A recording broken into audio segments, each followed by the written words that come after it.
एक दिन पहले तक ये परिवार समुद्र में मस्ती कर रहा था। लेकिन अगले ही दिन जब उनकी नींद खुली तो उन्होंने देखा कि पैरों के नीचे से समुद्र का पानी पूरी तरह गायब हो चुका है। जहां तक नजर जाती थी, हर तरफ सिर्फ वीरानी ही थी। पिता ने घबराकर कंपास और नक्शा निकाला ताकि अपनी मौजूदा स्थिति का पता लगा सकें। लेकिन कंपास मानो खराब हो गया हो और तुरंत आपातकालीन चैनल पर कॉल लगाया। हैरानी की बात यह थी कि कॉल लग भी गई, लेकिन सामने कोई बचाव दल नहीं था, बल्कि गोदान नाम का एक डीप सी एक्सप्लोरर था। गोदान ने बताया कि वो भी खुले हुए समुद्री तल पर फंसा हुआ है। थोड़ी बातचीत के बाद पिता को एहसास हुआ कि वे असल में अपने ही समुद्री क्षेत्र में है। समुद्र का पानी इसलिए गायब हुआ है क्योंकि पृथ्वी के चुंबकीय ध्रुव अचानक उलट गए हैं। इस वजह से ज्वार भाटा की दिशा बदल गई और भारी मात्रा में समुद्री पानी दूसरी जगह खिंच गया। गोदान ने बताया कि मौजूदा गति के अनुसार 7 दिनों में समुद्र का पानी वापस लौट आएगा, लेकिन तब तक उन्हें ऊंचाई वाली जगह ढूंढकर बचना होगा। इसलिए पूरा परिवार गोदान तक पहुंचने की तैयारी करने लगा। इसी दौरान दूर से एक आदमी आता हुआ दिखाई दिया। पिता ने सोचा कि शायद वो किसी जहाज का बचा हुआ व्यक्ति है। उन्हें उसे पानी की बोतल दी, लेकिन पानी पीते ही उस आदमी का चेहरा बिगड़ गया और उसने अचानक पिता पर हमला कर दिया। माँ पति को बचाने दौड़ी, लेकिन आदमी ने जमीन से भाला उठाकर सीधे पिता के शरीर में घोंप दिया। माँ स्तब्ध रह गई और भागने लगी, लेकिन आदमी ने भाला फेंककर उसके कंधे को घायल कर दिया। वो दरवाज़ा बंद करके यॉट में लौटा और बच्चों को संदूक में छिपा दिया। खुद की रक्षा के लिए उसने एक फल काटने वाला चाकू उठाया। कुछ ही देर में वो आदमी दरवाज़ा तोड़कर अंदर आ गया और माँ को ढूंढने लगा। शिकारी कुत्ता अचानक कूद पड़ा और माँ को गिरा दिया। माँ ने फुर्ती दिखाते हुए खंजर से कुत्ते को मार दिया। कुत्ते की आवाज़ सुनकर आदमी बाहर आया, लेकिन उसे सिर्फ मरा हुआ कुत्ता मिला।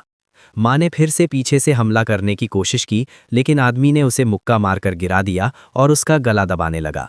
जब माँ का दम घुटने लगा, तभी अलमारी में छिपी बेटी बाहर निकली और हाथ में पकड़ी बंदूक से एक सिग्नल फ्लेयर चला दी।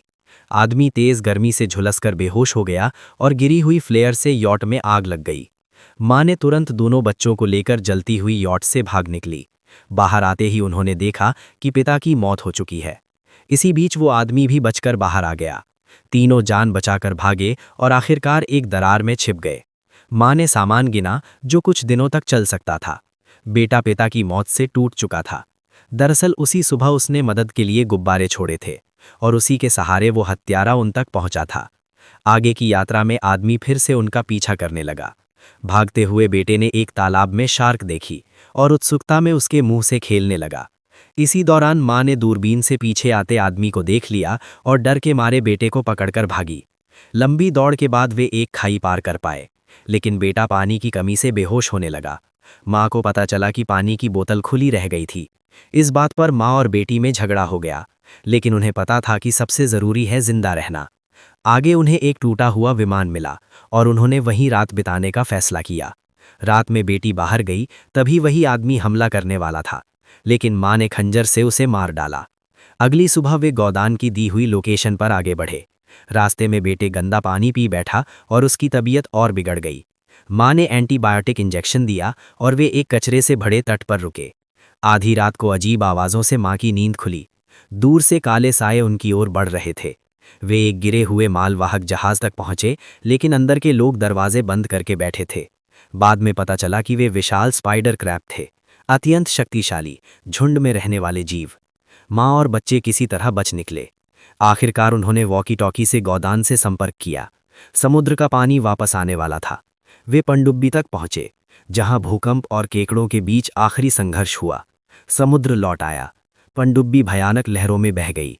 जब माँ की आंख खुली तो वे किनारे पर थे। शहर खंडहर बन चुका था। माँ ने बच्चों को गले लगाया। उसे पता था असली लड़ाई अब शुरू होने वाली है।